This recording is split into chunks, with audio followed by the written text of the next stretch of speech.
walk you through your activation sequence. So the green keys here. So this is your conscious sun, your conscious earth, unconscious sun, unconscious earth. And so the activation sequence, I use this to talk about the incarnation cross because it is the incarnation cross. But for me, I just understand it better from a Gene Keys lens, and I feel like it's more fluid the way that I talk about it with people.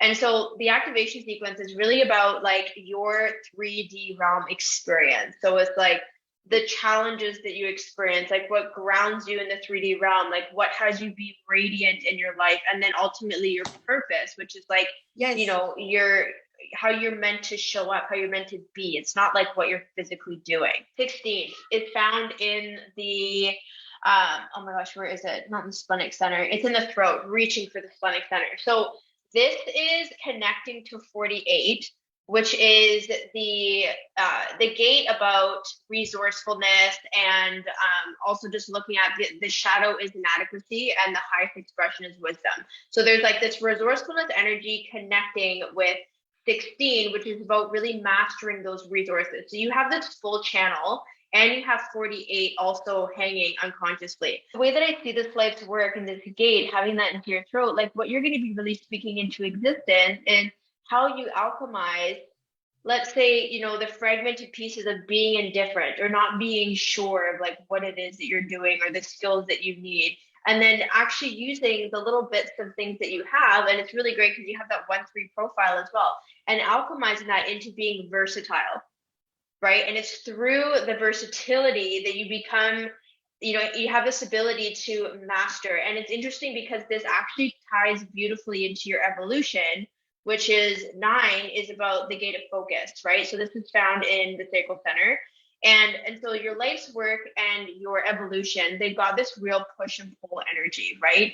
So it's interesting because indifference, the shadow of indifference, and then you look at the shadow of inertia, and they're similar, right? They have a similar sort of stagnancy about it. But then again, it's with that focus of that ninth gene here, the ninth gate, right, in the sacral, being determined to get out of inertia will have you be invincible because there's really nothing that can stop you, right?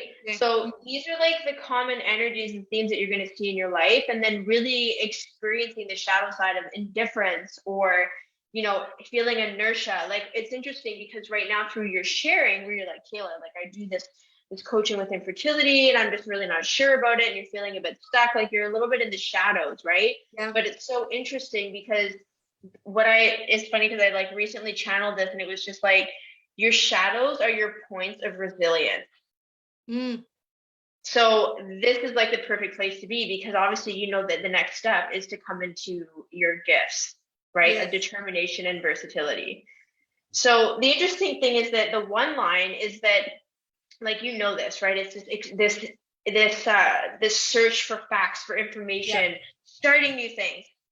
I think that's a big thing for you to really get is starting new things. So what it is that you want to do, like right now you're doing fertility, but it might actually just be something completely new that's not even existent in the world. Like you're actually just going to trailblaze your way into starting something new with this energy. And I feel like being a projector and having this ability to really see like so far beyond, and like the way that I describe projectors is like this ability to see through a veil that other people can't see. You're like, oh, this is so obvious to me. Like this is like I have this wisdom, like I can see this, right? But I can tell that there's going to be this very creative energy that comes into how you are going to move through your activation sequence and move towards your purpose in life. So I'm curious if that resonates with you, because like it's interesting because the more I speak it out, I feel like there's going to be some things that will really open up for you, but I also think you're going to be surprised at like how you really are going to create something new based off of that 1-3 energy. And you know what? Your activation sequence is like they also call it the genius sequence. Okay. So this is like what we're talking about right now, and these little bits of information where I'm like, you know, the shadows of indifference and inertia, like you embodying this and playing with this is not something to figure out.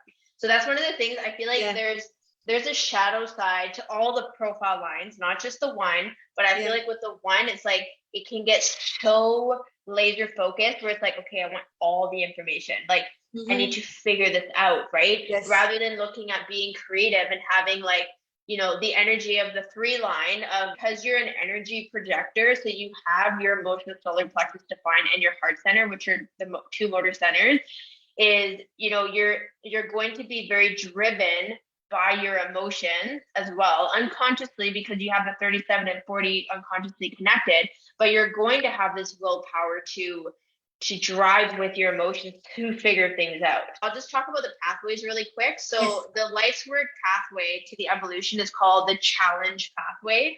So it's you really being challenged by indifference and embodying versatility and mastery, that you're going to really start to also be able to tap into overcoming inertia, determination, and really having that invincibility in these challenging situations. Okay. And then from here, we go across through the pathway of the breakthrough pathway. So it's like through that embodiment that you have a breakthrough and you start connecting to the unconscious side of yourself, right? So your radiance, your unconscious sun is about what you need physically, mentally, emotionally, and spiritually to be radiant, right? So this is very much grounded physically, like in the physical realm. And so when we look at the shadow side, so 37 is found in the emotional solar plexus, and this is connecting to 40, which is in the heart center. So 37, again, emotionally. So if we think about, the shadow side of feeling weakness, and when I say weakness, and then we look at equality, it's like weakness with a flavor of like victimhood. Right. So like whenever you're in the energy of like weakness or feeling like a victim, that's really pointing you in the direction of, okay, how can I create equality?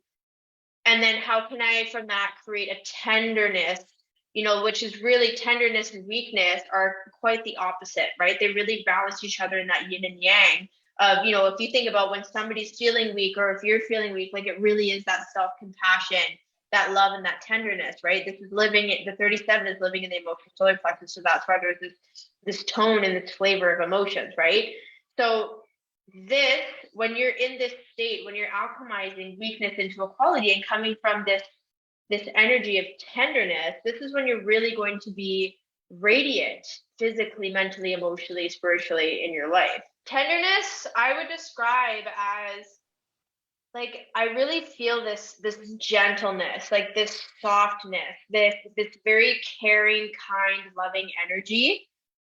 That's like, let's say when somebody is feeling, when you're experiencing weakness, there's this kind of wounded experience about it, right? So it's like, okay, how am I going to approach that to be able to, let's say metaphorically speaking, like to heal that weakness, to heal that wounding, right? Like you need quite the opposite to really alchemize that. So I was mentioning a little bit earlier, equality. When you think something's equal, I really think about balancing, right? Having like an equilibrium of like, okay, so let's say you're in a situation where you were disrespected or you didn't get what it is that you wanted or you were challenged and you basically, to be blunt, got the shit end of the stick. And it's like, okay, great. Like I feel disempowered in the situation. I feel like a weakness in this situation. And then it's like, well, how can I take this, learn from it, and bring it forth into equality and creating equilibrium so that I can be compensated, empowered, respected, whatever it is, right? Okay. So it's because you cannot create those things while being in a state of weakness, but it's acknowledging like this is not equality, this is not in balance and harmony, right? But it's going to be through tenderness, like a non-forcing energy. I think that's another thing that speaks into this. A non-forcing energy, because tenderness, you can't really force tenderness, you know what I mean? Like otherwise it's just going to be like aggressive. Yes, kind of yeah, because if you think about this, like things like equality, equilibrium, harmony, even limitations, boundaries, like I feel like these all tie in together, and it's really around this energy of structuring. Okay. Yeah, creating a context, the pathway of core stability. So when you create a stability in, let's say, you showing up in your radiance, really embodying all of it, weakness, equality, tenderness, it's going to come into you unlocking and really embodying your purpose. So it's interesting because, again, they're the programming partners of like 37 and 40 is we look at the shadow side of weakness, and we look at the shadow here of exhaustion, right? So it's like, okay, exhaustion. So 40 is in the heart center. And again, this center has to do with like willpower, right? So if you think about exhaustion as like this drive to like, you're probably overdoing things, overcommitting to things, like over promising, over delivering, all those things leading into exhaustion.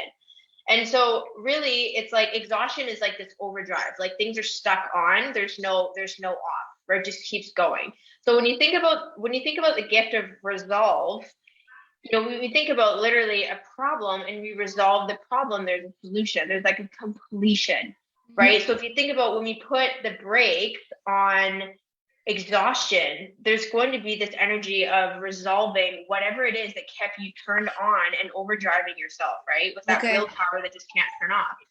So the highest expression of divine will, like divine will is really being able to channel your desires and your commitments in a way that's going to serve you and not exhaust you. Right. So it's not coming from, so this is a very common theme of the heart center, is this like proving energy. Like, oh, I'm going to overdo this so that I'm seen as worthy. I'm seen as valuable, so that I'm respected, so that I can impress others with my willpower. Right.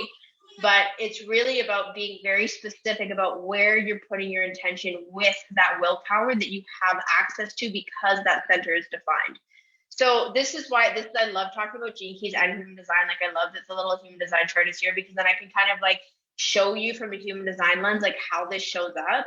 It's interesting because when I look at your activation sequence, so all of these, like your genius ultimately is really being able to take the energy of things just being neutral, like boring, indifferent, things being stagnant, and then coming into a place where things might seem like, brittle or weak and exhausted. And you're really coming up into this energy of being able to focus, right? So this hone in, like you see the gifts of versatility, determination, equality, resolve.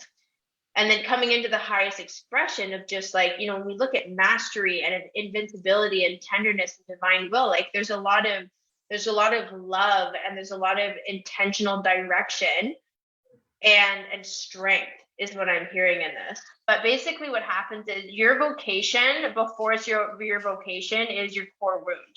So the core wound is really your biggest wound, that once you really alchemize this and embody this, becomes your core talent.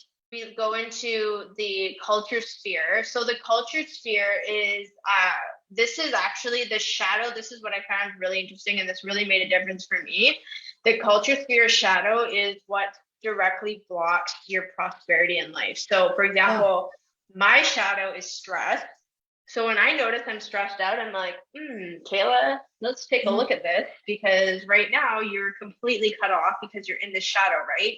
And it's not something to get rid of, but it's something to, really just pay attention to. So for you, 23 in the throat, reaching for the ajna. So 23 is about simplicity. So actually the 23-43 channel, so the 43 is like, and I know that you have your ajna undefined, but I just want to give context. The ajna 43, that gate, is really about taking like ideas and concepts like beyond their years. Coming into the 23 channel is about simplifying them in a way where people understand them.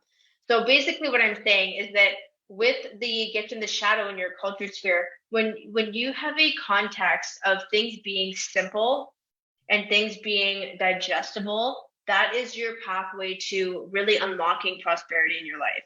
This kind of intuitively hit me, where it's like, if you look at your genius sequence, all the things we talked about, and how you're going to really have these gifts to alchemize exhaustion, weakness, inertia, indifference up into, this strength energy, having that be simple will allow you to, not only, unlock your version of prosperity, but imagine like bringing that context to, let's say, like mothers, like, okay, you're tired, you're exhausted, you feel stuck.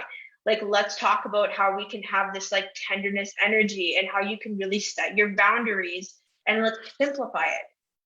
And then they get to live this simple, empowered life that will allow them to get the prosperity of living a balanced life as a parent. And then even again with your pearl, 35, that line 1 again, simplicity. So that energy of like starting something new and keeping things very simple to like receive prosperity in your life is like a major theme. Which is kind of refreshing when things are simple. Yeah, so that's like, notice that complexity is the shadow of your culture sphere, right? So when things are complex, be like, okay. And the 6th line, when it says systems, what that means is that there's going to be many different ways that you can simplify things. You're not just necessarily going to have one way of simplifying. There's going to be lots of different ways. And that also, so your culture sphere, culture literally can, from a business lens, can also show like the groups of people that you work with. And the way that you work with people will be in many different ways. You might have one-on-one, you might have small groups, you might do retreats, you might do online, you might do in person, you might do, different coaching styles. Like there's going to be variety. And that's really cool because that fits really well with your 1-3 profile. The biggest thing that allowed me to start to embody my gene keys and my human design is what I learned from the gene keys, which is called the Art of Contemplation. This is what I love about human design and the gene keys. Is like human design is this system, right? Like you look at this, you see your chart, you have all your gates and channels, your defined centers, the planets. It's like a lot of chaos if you don't know what you're looking at. Yes. The gene keys, obviously, we looked at the gene keys. When I remember the very first time I looked at my gene keys, I was like, I don't understand what the F is going on here. Like it's just like all these little bulbs and lines. Like what is this? But the Art of Contemplation, if you make it really simple, it's like, we take your conscious sun, your life's work, 16. Contemplation is really about this inquiry. It's literally just inquiring, like, what does it mean to have this energy and where does it show up in my life? It is a lot of thinking, but it's also just being curious. It's not necessarily this forcing energy of like, what does this mean? I need the answers to this, which you may notice mentioned earlier, the shadow of the 1 line can tend to do that. But the Art of Contemplation is really about, being curious, inquiring, asking questions and noticing the patterns, noticing the energy, observing the shadows that come up without making them wrong. Okay. Observing the shadows and thinking, okay, like this is a part of me. This is meant to happen. Like for example, my conscious sun and earth are 36 and 6. The shadows are turbulence and conflict. They're pretty heavy. They come off of the emotional center. So it's like that energy, and it's like the gate of crisis, and then the gate of friction is like my life's work and my conscious, right? So it's like, oh man, like that sounds so gross, right? Yeah. But for me, when I'm in that energy of turbulence and conflict, I'm like, I'm literally made for this. And remember what I said earlier, like these are your points of resilience. And so the Art of Contemplation is, you can take a gate, take a gene key, look it up, see the shadows, the gift, and the city, and just simply like meditate on it. Okay. Observe it in your life, see where it shows up. And when you do that, you start to see where things will open up, where things are opening up. Like I can give you an example when I talked about the core wounds, right? So my core wound is gate 34, which is the gate of power. It's found in the sacral center coming, and it usually connects up to the throat for pure manifesting generators. But I have this gate and it's my core wound, and the shadow is force. So I noticed the biggest thing, especially in my business, that I had to overcome was to really look at the impact of what happens when I force things to happen, right? Okay. The gift is strength. So I'm like, okay, so here I am experiencing conflict and turbulence, and then I'm forcing things to happen in my business. Like this has literally been like the theme of the last 3 years of my life. And then I really just kind of started to look at how I was showing up. And I was like, okay, you're in the shadows, Kayla. Like you're right there. What happens if you just have strength through the conflict and turbulence? Like what would that look like? Yeah. Right. And then the highest expression of 34 is majesty. So I'm like, okay, so if I have strength, and this is like me mashing together different gene keys, right? But that's how you do it. This is how you contemplate. I'm like, okay, so if I'm forcing things and I'm in conflict and turbulence, And then I really look at how can I have strength through this without forcing things. And then I become, you know, majestic. And then the highest expression of 36 is compassion. And then I'm going to have compassion for myself. And then the highest expression of 6 is peace. So I'm going to be a majestically compassionate, peaceful person when I stop forcing things and resist conflict and turbulence in my life. And you have the 6, defined. It's in your conscious moon. Moon energy is like what you're driven by. So for example, the highest expression of 6 is peace. Right. Okay. So the moon energy is like you're driven by peace. And the 4 line is really about like networking, community, bringing resources to your collectives that you have in your life. So it's like, okay, how do I bring peace to people in my life? And oh my God, that makes so much sense for everything we just talked about with mothers, bringing them a peace of mind. Right. So you have the 6, but the way that it shows up for you is like it's what you're driven by.